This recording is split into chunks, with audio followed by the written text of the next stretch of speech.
सेवा स्वीकार करने लगे तो मानसिक सेवा यद्यपि सर्वश्रेष्ठ सेवा है, पर वो प्रगट सेवा से या किसी महापुरुष के आदेश और कृपा से सब कुछ संभव हो सकता है।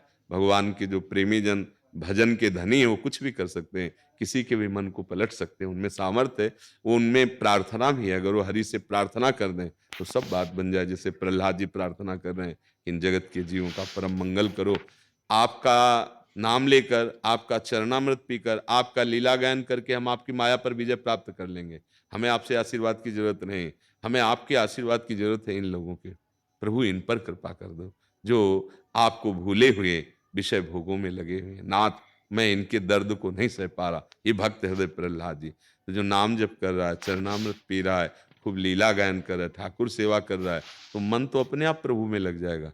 देखो, आप मानसिक भोग के लिए कोई ध्यान थोड़ी धरते हो संसारिक, पर आप, हम उसे भावना कहते, कल्पना संसारिक होती है, गुरुदेव या संत या भगवान की भावना होती है।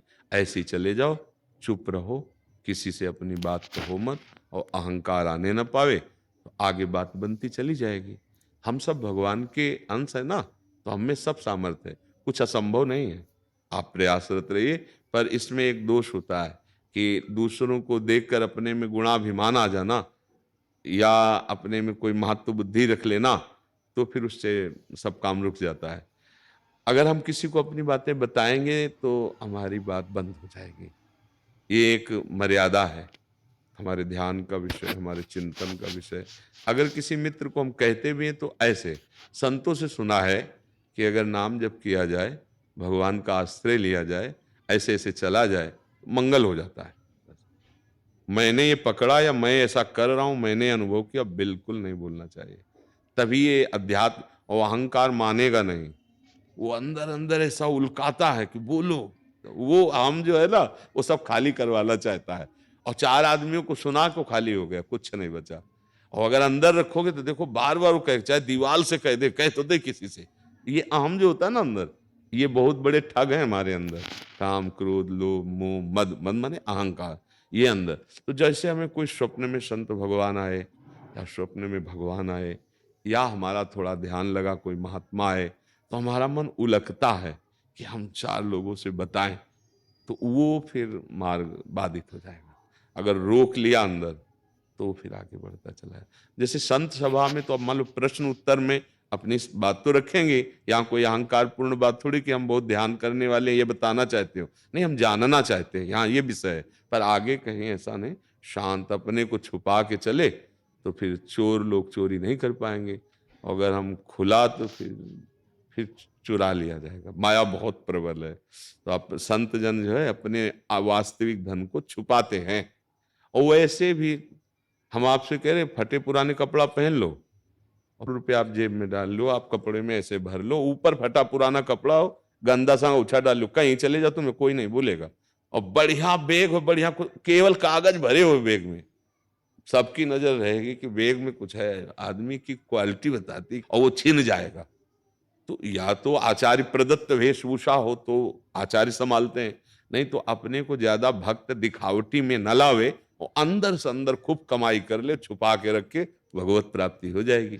गृहस्थी में बहुत सावधानी पूर्वक भजन किया जाता है, क्योंकि बहुत से कार्य बहुत समाज में है। अगर आप सबको ये जानकारी करवाना चाहेंगे कि हम ध्यान करते हैं, हम पूजा करते हैं, तो एक तो आपका उपहास होने लगेगा, और दूसरे आपका पूजा भजन बह जाएगा, वो टिकेगा नहीं। इसलिए गुप्त रखा जाता है। अच्छा, जब परिपक्व अवस्था आ जाती है, एक अवस्था आती है, अब उसमें साधन किया नहीं जाता, वो परिपक्व अवस्था में होता है। अब उसमें कोई एक केवल बाधा पहुंचा सकता है, वैष्णव अपराध। अगर किसी संत और वैष्णव का अपराध कर दिया तो सिद्धावस्था में होने वाले लीला चिंतन भजन में भी बाधा पहुंच जाएगी, अन्यथा फिर नहीं। तो इसीलिए संत जन अपने अनुभव भी बताते हैं। आप लोग जैसे आए हैं तो अनुभव ही सुनने तो आए हैं, बातें तो सब शास्त्रों में लिखी हुई हैं, पर वो बात आपने कैसे अनुभव की और वो अनुभव हम कैसे कर सकते हैं, तो प्रैक्टिकल हम उसको वहां देखते हैं, उनके आचरण में, उनके वचन में, उनके अनुभव में, तो हमारा चित्त सहज में लग जाता है। नहीं लिखा तो सब शास्त्रों में, जो बोलेंगे उस शास्त्र से विलग थोड़ी बोल सकते हैं। तो ये बात है, हम तैयारी करें और अपने को गुप्त रखें और आगे बढ़ें, और जब बड़े धनी बन जाओगे तो खूब लुटाओ, कोई फर्क ही नहीं पड़ना है। जैसे स्रोत से पानी आ रहा है, खूब खींचते जाओ, वो पानी कम नहीं होगा, लेकिन भरा हुआ केवल रखा है, उसकी एक लिमिट है, वो खत्म हो जाएगा। ऐसे ही अभी हमारी एक लिमिट का भजन है, एक लिमिट की साधना है नहीं? आप निरंतर ध्यानस्थ नहीं रहते, आप निरंतर भजन परायण नहीं। जब निरंतरता होने लगती तो स्रोत हो गया, वो आनंद समुद्र भगवान से संबंध हो गया। अब वो अपने अनुभव बताते हैं, खूब घोषणा करते हैं कि मैं शपथ पूर्वक कहता हूं आप ऐसा करो निश्चित हो जाएगा, तो निश्चित हो जाए। वो स्रोत से जुड़े हैं, वो कभी खाली होने वाले नहीं है। अपने लोग खाली हो सकते हैं, अहंकार है और अभी थोड़ा शुरू हुआ है, अभी भगवदाकार वृत्ति तो नहीं, इसलिए गंभीर रहे, छुपाव करके रखें। चंचल जी हरिद्वार